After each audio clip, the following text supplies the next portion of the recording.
Genesis 1:4 A journey through light and darkness. In the beginning, God created the heavens and the earth. The story of creation, as told in Genesis, reveals the origins of everything we see around us. But one verse in particular, Genesis 1, offers a glimpse into one of the most profound acts of creation, the separation of light from darkness. Today, we explore the deeper meaning of this verse, its original context in Hebrew, and the significance it holds for our understanding of the universe. Chapter 1, the verse in focus. Genesis 1:4 says, God saw that the light was good, and he separated the light from the darkness. This simple statement holds layers of meaning, and to fully grasp it, we must return to the original Hebrew language. In Hebrew, this verse reads, Virginia Yar Elohim et ha'or kitov vayev del Elohim bin ha'or yu bin ha'chashet. The key words here are for light and chashet for darkness, which both describe physical realities, light as the force of illumination, and darkness as its absence. Chapter 2, a physical act of separation. At this stage in creation, God was organizing the universe in a way that would sustain life. When God separated the light from the darkness, it wasn't a symbolic or spiritual act, but a physical one. He was establishing the essential order of the cosmos, where light would govern the day, and darkness would govern the night. This distinction brings us into the rhythms of creation, night and day, cycles of time that form the backbone of life. Through this act, God set in place the mechanics of the physical universe. Visual, as the narrator speaks, imagine the image of a planet rotating, showing the transition between day and night, highlighting the balance and structure of this separation. Chapter 3, Darkness, a preserved state, not chaos. Many have misunderstood darkness in Genesis as representing chaos or evil, but the scriptures paint a different picture. In Genesis 1:2, we see that darkness was present before creation began, covering the surface of the deep. Far from being chaotic, this darkness was a state of preservation. God had not yet introduced light, because creation was still in preparation. Visual, a quiet, still cosmos is shown, covered in darkness, calm yet filled with potential. Darkness, under God's command, acted like a protective veil over the unformed universe, waiting for God's next move. It wasn't chaotic, it was part of God's perfect plan, setting the stage for light to emerge. Chapter 4, the role of light in creation. When light was introduced, it didn't banish darkness, but brought about the next stage of creation.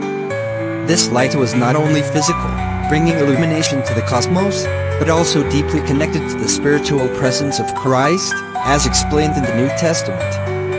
In John 1:3-4, we learn that Jesus is both the Word and the light, and that through him, all things were made.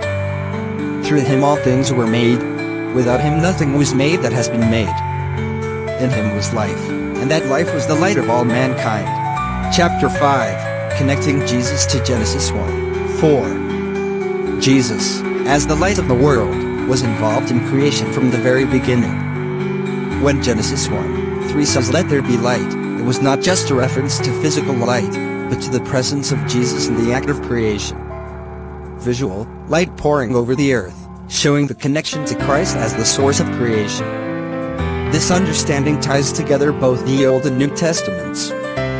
Jesus is the light that brings life into the world, and when God saw that the light was good in Genesis 1:4, it was not only the physical light he was recognizing, but also the presence of his Son. Chapter 6, the purpose of separating light and darkness. If both light and darkness serve a purpose, why did God choose to separate them? The separation was not about opposing forces, it was about balance. In creating a cycle of day and night, God introduced order. Darkness, though still present, would govern the night, while light would dominate the day. This cycle was essential for creating life-sustaining rhythms, from the rotation of the earth to the biological clocks of living beings. Chapter 7, the onset of spirituality. Although we often associate light with spiritual goodness and darkness with negativity, it's important to remember that spirituality hadn't yet entered the picture in Genesis 1:4. Spirituality, in the biblical sense, began when God breathed his spirit into man in Genesis 2:7. bringing humanity into a direct relationship with Him. Before this moment, light and darkness were purely physical constructs, serving as the building blocks of the universe. Chapter 8, Misunderstanding Darkness. Darkness is often mischaracterized as evil, but in the context of Genesis 1, it is simply a necessary element of creation. God created both light and darkness, and both operate under His will. Darkness is not something to be feared, it plays an essential role in the balance of the universe. When we read Genesis 1:4, it's clear that the separation of light and darkness was not a moral judgment but an act of organization, setting the boundaries for day and night. Chapter 9, Jesus' authority over darkness.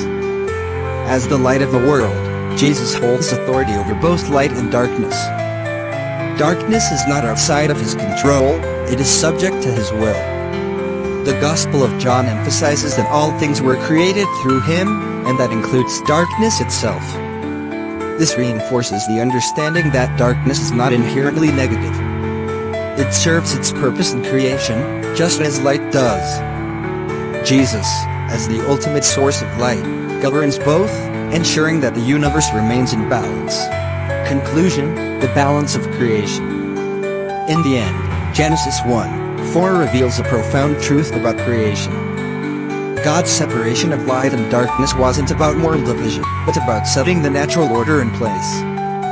Light and darkness both serve their roles in the universe, and both are under God's command. This verse, when understood in the light of both the Old and New Testaments, reveals the harmonious design of God's creation, where everything, from the light of day to the stillness of night, operates under His sovereign will.